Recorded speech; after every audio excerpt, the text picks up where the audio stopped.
हरे कृष्णा दोस्तों, कैसे हैं आप सब लोग। आशा करती हूँ स्वस्थ होंगे और कृष्ण की कृपा से सब स्वस्थ रहें, मस्त रहें, खुश रहें। भगवत गीता का वितरण करते रहें। कार्तिक का महीना लगने वाला है 29 से, तो अब लोग धाम में भी जाते हैं और ये दान पुण्य करते हैं। तो आप भगवत गीता का दान कीजिए और अपने पास के इस्कॉन में जाइए और वहाँ पे प्रभुपाद की भगवत गीता है और उसे ज़रूर आप मतलब अपने रिश्तेदारों को या फ्रेंड्स वगैरह जो भी हैं उनको सबको दान करिए कि भगवान की वाणी हम भगवत गीता के रूप में अगर दान कर रहे हैं तो बहुत मतलब इस महीने में बहुत पुण्य होता है और सबके घर में भगवत गीता भी पहुंच जाएगी, जिससे कि वो लोग उसे पढ़ेंगे और अपने जीवन में उसको अपने जीवन में धारण करेंगे।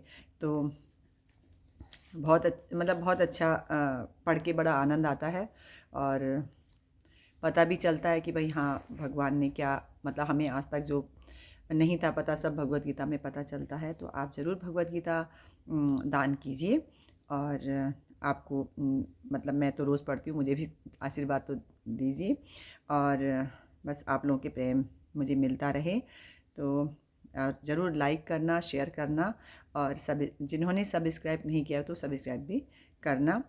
हरे कृष्णा।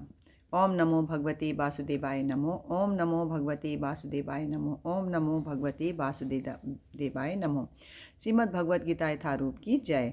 कृष्ण कृपा मूर्ति श्री श्रीमद् AC भक्ति वेदांत स्वामी प्रभुपाद ठाकुर की जय। आज मैं अध्याय 2 गीता का सार श्लोका नंबर 61 से पढ़ूंगी, 61 से पढ़ूंगी। तानि सर्वाणि संयम्य युक्तः आसीत् मत्परः वशे हि यस्य इंद्रियाणि तस्य प्रज्ञा प्रतिष्ठिता। तानि उन इंद्रियों को सर्वाणि समस्त संयम वश में करके युक्तः लगा हुआ आसीत स्थित होना चाहिए मत्परः मुझ में वशे पूर्णतया वश में ही निश्चय ही यस्य जिसकी इंद्रियाणि इंद्रियां तस्य उसकी प्रज्ञा चेतना प्रतिष्ठिता स्थिर। जो इंद्रियों को पूर्णतया वश में रखते हुए इंद्रिय संयमन करता है और अपनी चेतना को मुझ में स्थिर कर देता है वह मनुष्य स्थिर बुद्धि कहलाता है। श्लोका नंबर 62 61।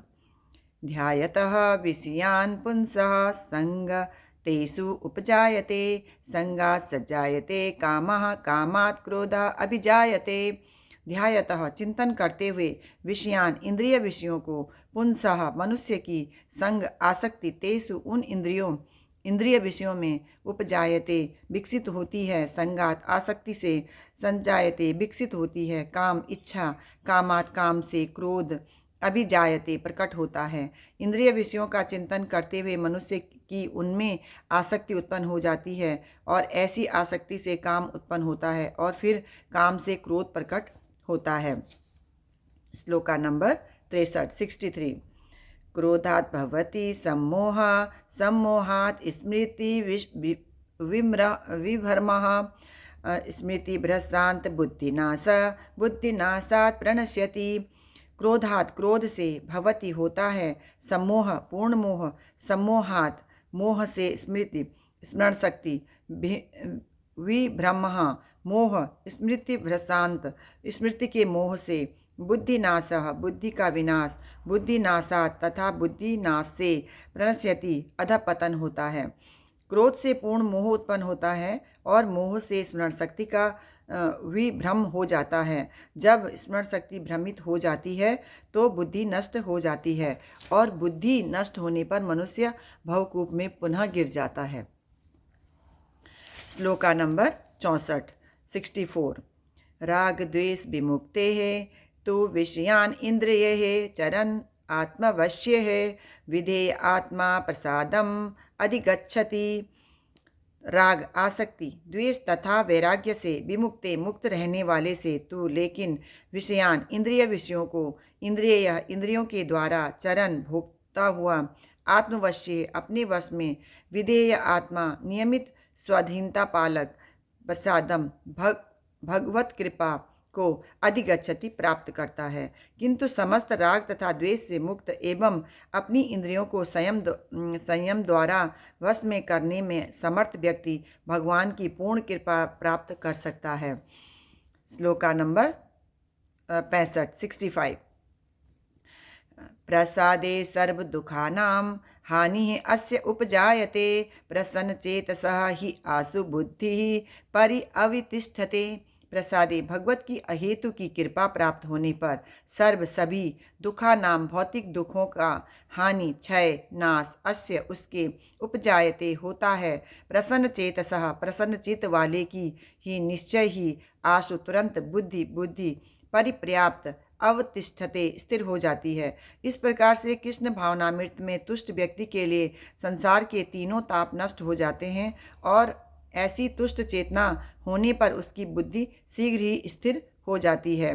श्लोका नंबर 66 न अस्ति बुद्धि अयुक्तस्य न च अयुक्तस्य भावना न च अभावयतः शांतिः अशांतस्य कुतः सुखम।